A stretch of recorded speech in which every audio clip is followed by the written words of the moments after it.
Assalamualaikum warahmatullahi wabarakatuh. Shalom, Om Swastiastu, Namo Buddhaya, salam kebajikan dan salam sejahtera bagi kita semua. Bicara dengan hati, jangan ragu-ragu. Penyampaian lancar, pastikan mengena.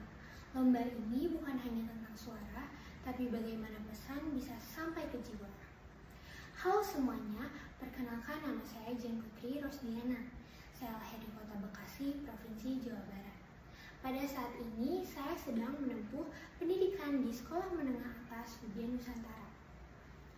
Pada kesempatan kali ini, saya akan membahas tentang zonasi pendidikan.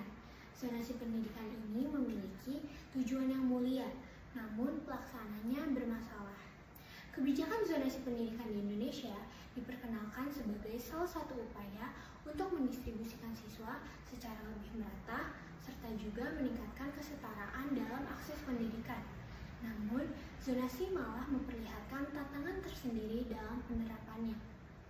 Di Kota Malang, distribusi sekolah menunjukkan ketimpangan yang signifikan.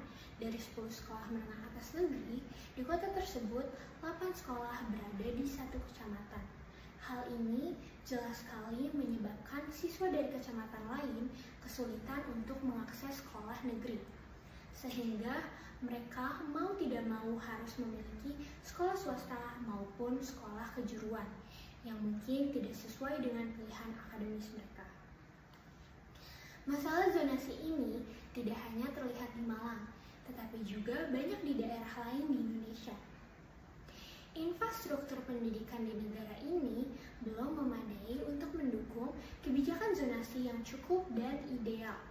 Banyak daerah yang tidak memiliki sekolah negeri yang cukup, sehingga menyebabkan ketimpangan dalam distribusi kesempatan belajar. Kebijakan pendidikan yang tidak mencerminkan kebutuhan nyata salah satu kritik utama terhadap kebijakan pendidikan di Indonesia, bahwa kebijakan tersebut masih seringkali tidak mencerminkan kebutuhan nyata di lapangan. Pemerintah Indonesia terlalu fokus pada adopsi sistem-sistem yang digunakan di negara maju, seperti contoh Finlandia. Namun, pemerintah Indonesia tidak mempertimbangkan perbedaan kontekstual antara kedua negara. Di Finlandia, sistem pendidikan berbasis zonasi, namun tanpa peringkat dan tanpa ujian berlebihan. Berhasil karena didukung oleh infrastruktur yang memadai dan kualitas guru yang tinggi. Namun, ketika sistem serupa diterapkan di Indonesia, hasilnya jauh dan sangat jauh dari yang diharapkan. Pemerintah Indonesia cenderung mengadopsi sistem pendidikan negara maju, namun tidak menyesuaikan konteks lokal, seperti infrastruktur yang belum memadai, kesenjangan sosial, dan perbedaan budaya. Pendidikan menurut saya adalah salah satu kunci utama untuk membangun masa depan yang lebih baik bagi generasi saat ini maupun yang mendatang. Namun, Indonesia masih menghadapi berbagai tantangan dalam meningkatkan kualitas pendidikannya.